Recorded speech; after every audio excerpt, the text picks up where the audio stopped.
hobby teamed with genius. Next time on Great Performances. See this chapter of No problem. Now I'm going to do a little magic. I'm going to make Markie Post appear. Abracadabra. Now she appears.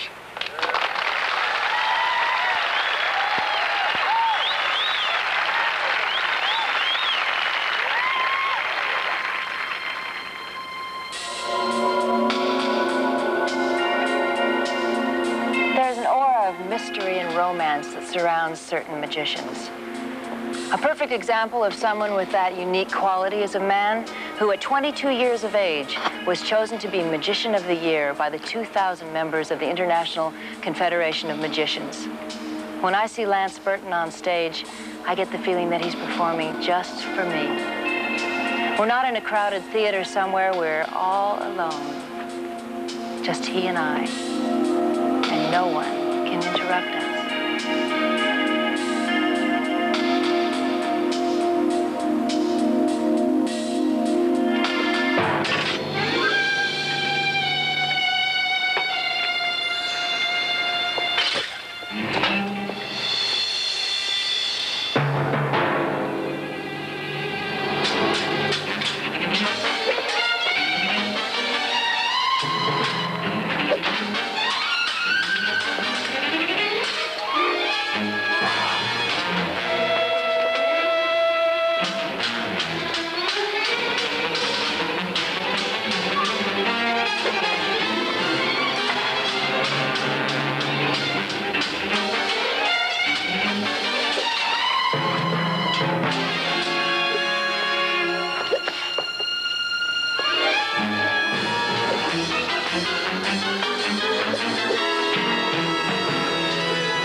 That's quite a trick. It certainly fooled me.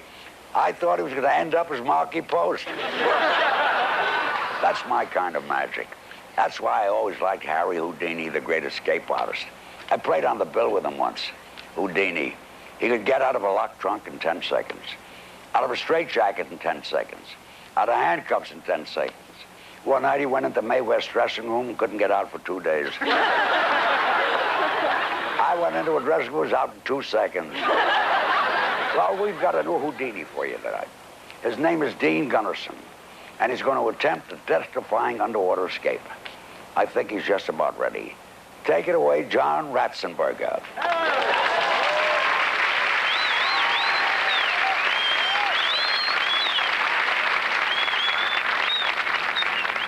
Thank you. One of the key elements of the escape attempt you're about to see is that none of the restraint devices that Dean Gunnarsson will be placed in have been supplied by him. Like the great Harry Houdini, he insists that the handcuffs, shackles, and even this locked cage over here that he'll be sealed in are provided by experts in their field.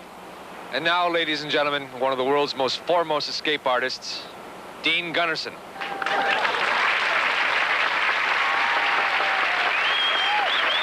Well, good luck. Thank you. Hope to see you all real soon.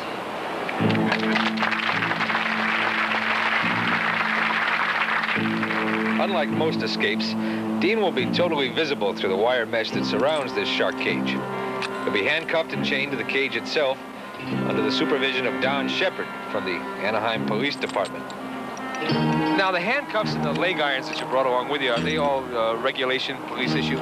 Absolutely. The only way you can get out of them is with a hacksaw. Now, how long would it take for somebody to go through one of these things with a hacksaw?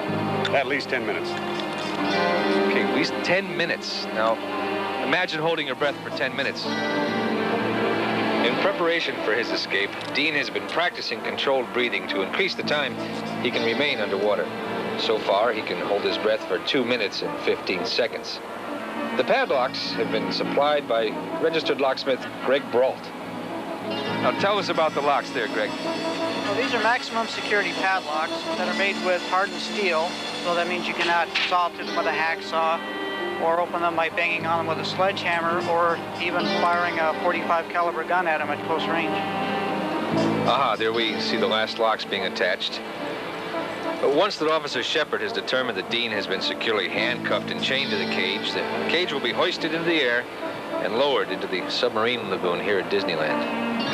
As a precautionary measure, we have 2 divers in the lake that are prepared to free Dean from the shark cage should a problem develop.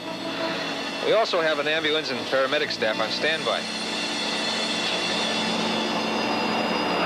Well, Officer Don, as the shackles, are they shackled? They're shackled and secured. Thank you very much, Officer Don. I must stress to you that this is a performance by a master in the art of escape. The element of danger is not an illusion.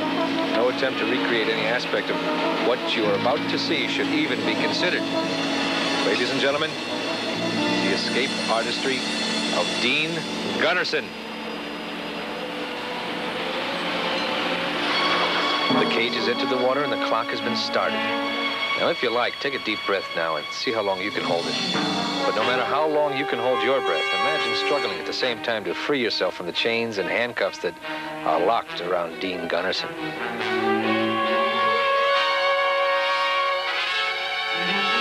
Our underwater camera is providing a live picture to monitors on the surface so that our audience will never have to take their eyes off the cage. It's 30 seconds. How many of you are still holding your breath?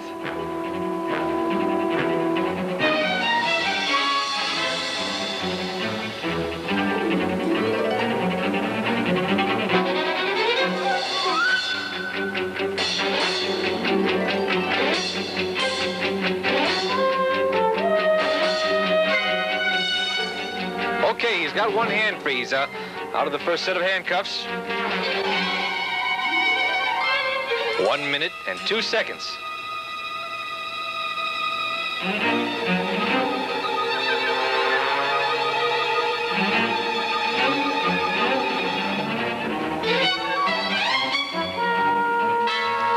It's been 1 minute and 17 seconds. Now, as I said before, we do have paramedics standing by, and divers are ready to free him from the cage if a problem develops. Dean tried this escape earlier today. He got into some trouble with the first set of handcuffs, and our divers had to race in and pull him out of the cage. He's out of the second set of handcuffs.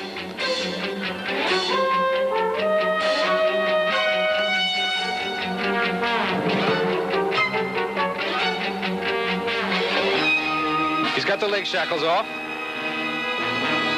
He's banging on the wire mesh. It looks like he's prying the mesh open with a handcuff. He's got a piece of wire from the mesh, and it looks like he's trying to pick the lock. Oh, he is. He's picking the lock with a piece of wire.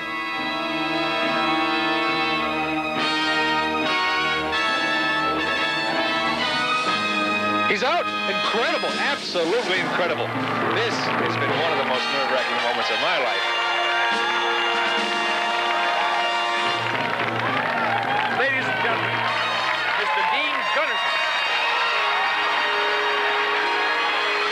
Coming up, Siegfried and Roy attempt the disappearance of Sleeping Beauty's castle. But first, Night Court's Harry Anderson, an amazing premiere illusion by the Pendragon. Music with Gloria Estefan and Miami Sound Machine. All on Magic in the Magic Kingdom. And now, ladies and gentlemen, the Golden Horseshoe presents the Merry Machinations, the prodigious pranksterism, the flim-flam-flahooey. Here comes the judge, Harry Anderson.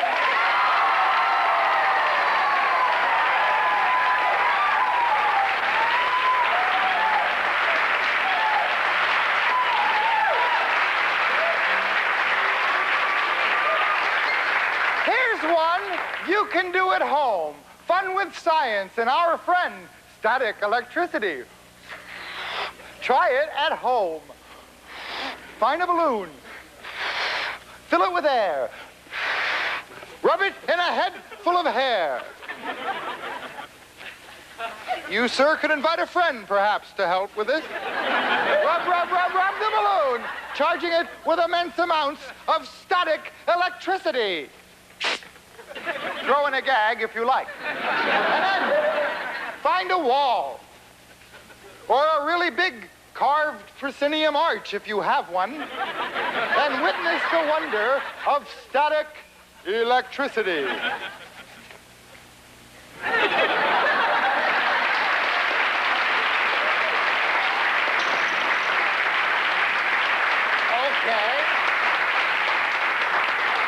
It wasn't that good, but it didn't take that long. Oh, you like cards, do you? Here's a card, boy. Here's a card. You don't play solitaire in a phone booth with this one, boy. You, if that is your real name, hi. Think of a card. Think of any card. Think of a card. Think of a card. Think of a card. Think of a card. Was that it? No, then it must have been one of these. Wow!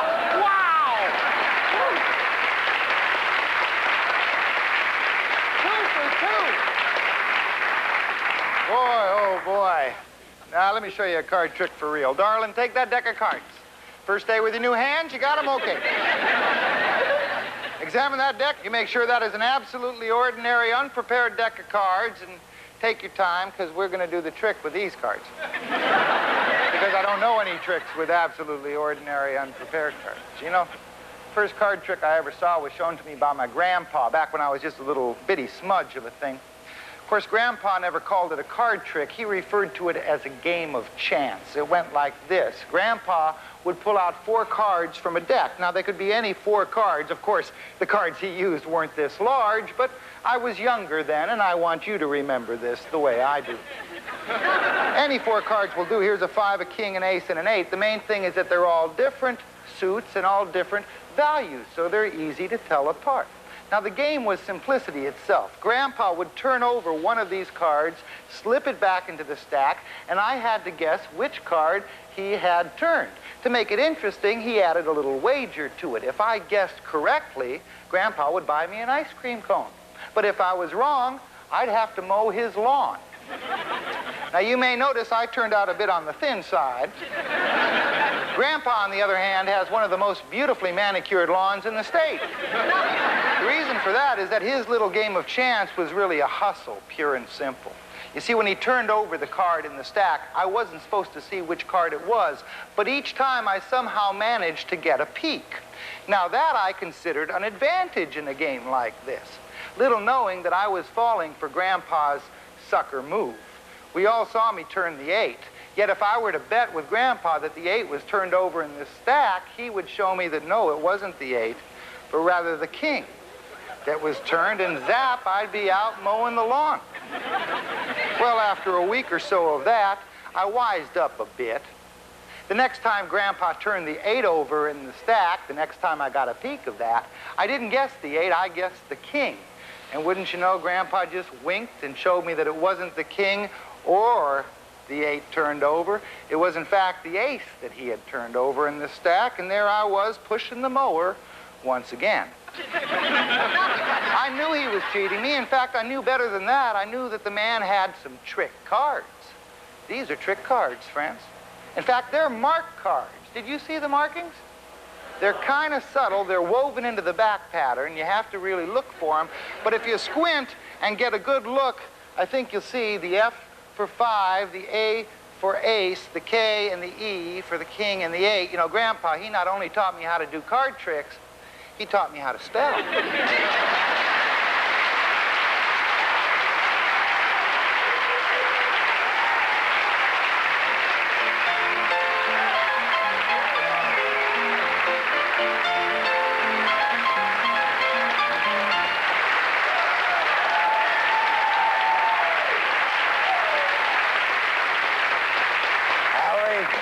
You were just great. Oh, thank you very much, George. You know, I know a card trick. No. Leipzig showed it to me. Nate Leipzig? Nate He was Leipzig. the greatest card man who ever lived. Really? Yeah. Could you show me the trick? Sure, you got a deck of cards? Oh, sure. Okay.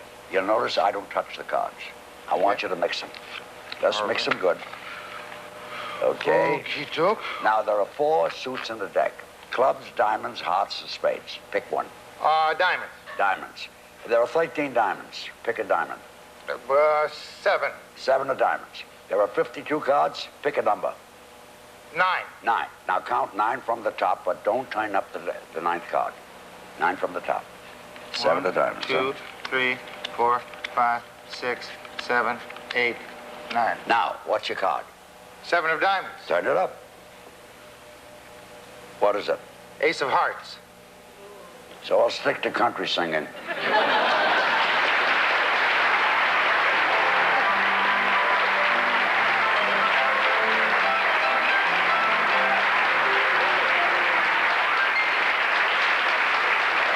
Ladies and gentlemen, Morgan Fairchild.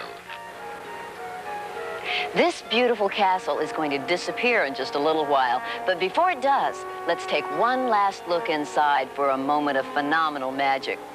What you're about to see is the very first performance of this incredible illusion. It's based on a classic principle of magic, but a new twist has been added that transforms it into a modern miracle. Ladies and gentlemen, the elegant magic of those spectacular illusionists, the Pendragons.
So that's the act. Now I get it. And she told me she was going to levitate herself. I said to myself, are they allowed to do that on television? Well, we're here in Videopolis. So here's a group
Still to come, the magical mysteries of the East with Princess Tenko, the digital dexterity of Lance Burton, and Siegfried and Roy attempting the disappearance of Sleeping Beauty's castle.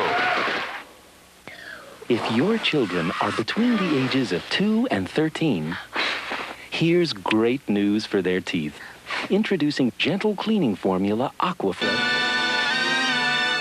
And now, ladies and gentlemen, I forgot who I was going to introduce. Well, what do you expect? I'm 92. Oh, yeah, ladies and gentlemen, one of Japan's biggest stars, the sensational Princess Tenko.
I must tell you, Tenko's dressing room is right next door to me, and there's a little hole in the wall between our dressing room. I didn't plug it up. Let the kid enjoy herself. She must have liked what she saw. She left $2 on my makeup table. Remember Lance Burton with the sword? They tell me he does a great thing with dubs. What do you say we all go over to the Golden Horseshoe and watch it? No? Okay, we'll stay here.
When two people in the same profession decide to get married, they have to make several important decisions. But when those two people are both magicians, there's only one important decision. Who's going to crawl in the basket and who's going to stick in the swords? Ladies and gentlemen, once again, the first family of magic, the Pendragons.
Anyway, I'm glad she's okay. She's beautiful. I'd like to take her home. Look, at my age, at least let me talk about it.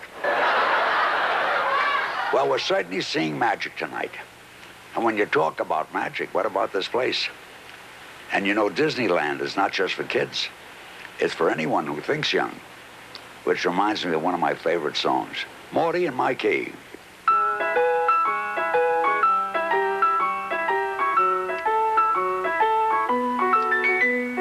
Fairy tales can come true, it can happen to you if you're young at heart. For it's hard you will find to be narrow of mind if you're young at heart. You can go to extremes with impossible schemes, laugh at your dreams that fall apart at the seams. Life gets more exciting with each passing day, and love is either in your heart or on the way. Don't you know that it's worth every treasure a night to be young and hot? For as rich as you are, it's much better by far to be young and hot. And if you should survive to 105, think of all you'll derive out of being alive. And here is the best part. You've had a head start if you are among the very young and hot. You know, I've been around for a lot of years, and there's one thing I've always believed in, and I still do. You can't tell getting older, but you don't have to get old. It works. And if you should survive to 105, think of all you'll derive out of being alive. And here's the best part. You've had a head start if you are among the very young and hot. If you are among the very young and hot.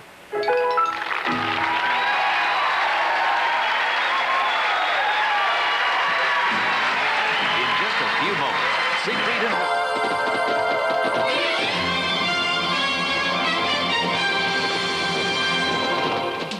Back in the early part of the century, the great magicians like Houdini, Thurston, and Dante packed their illusions on trains and toured the United States, working their magic in any city that had a theater and a hotel, and even some that didn't.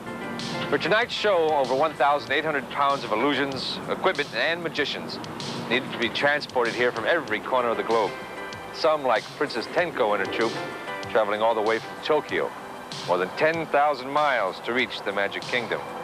And as far as accommodations go, the Disneyland Hotel provides all the special attention magicians require. And would you prefer one queen-size bed or two singles?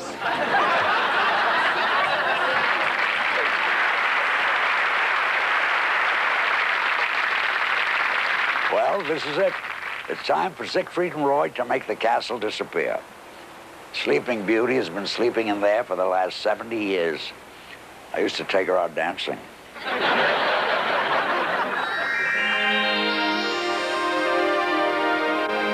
Do you remember the first time you saw Sleeping Beauty? I was 5 years old, and I refused to leave the theater. I couldn't figure out why my parents chose to live in Walnut Creek, California, when they could have lived in the Enchanted Forest. For months, I dreamt that I'd wake up and look out of the bedroom window, and instead of staring into my neighbor's garage, I'd be overlooking Sleeping Beauty's castle. Of course, I knew there was no way that dream could ever come true. Until I came to Disneyland.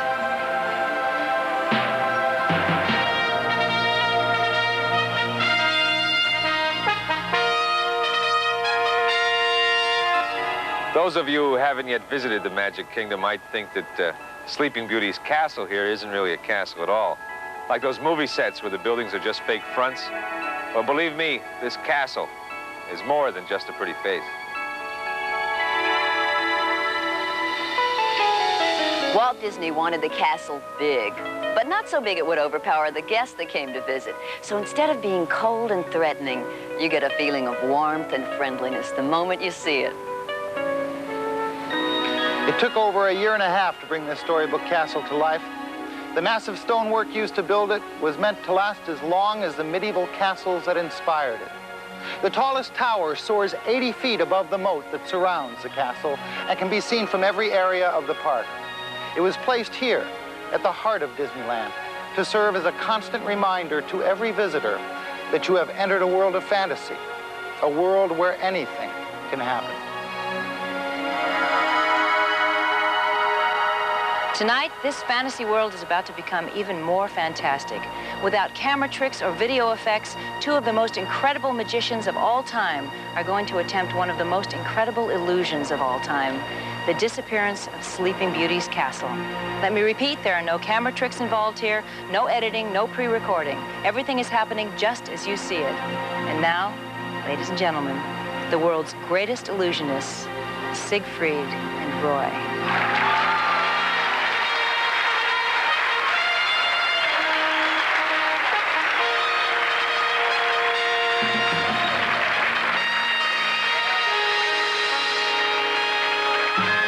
What a wonderful night for magic.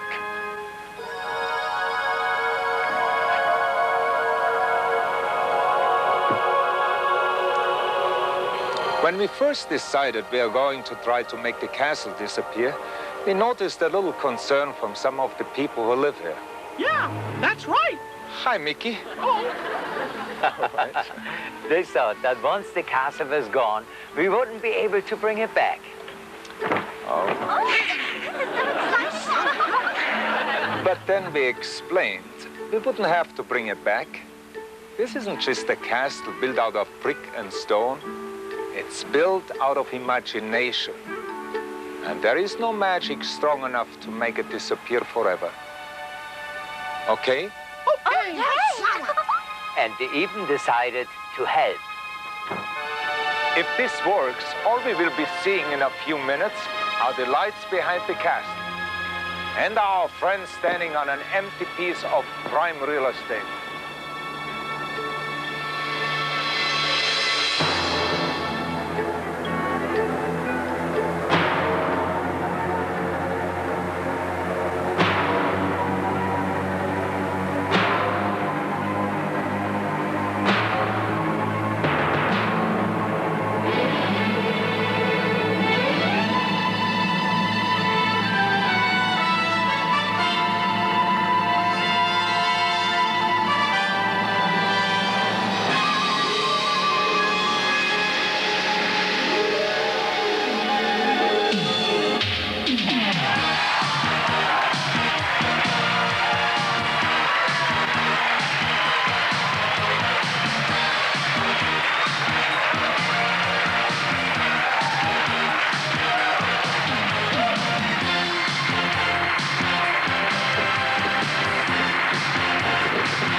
Disney's Magic in the Magic Kingdom will return in a moment. The castle is gone, but I'm still here. And look, kids, if you're planning to come to Disneyland, I promise you the castle will be here. If it isn't, you'll get your money back. Not from me, from Disney. Good night.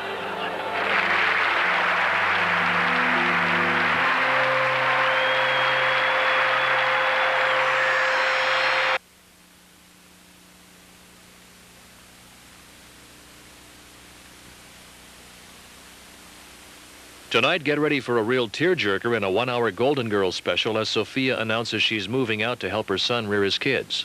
Then, don't miss the action on J.J. Starbuck as a poker-playing weekend turns into a manhunt for a friend's killer. That's tonight on TV2.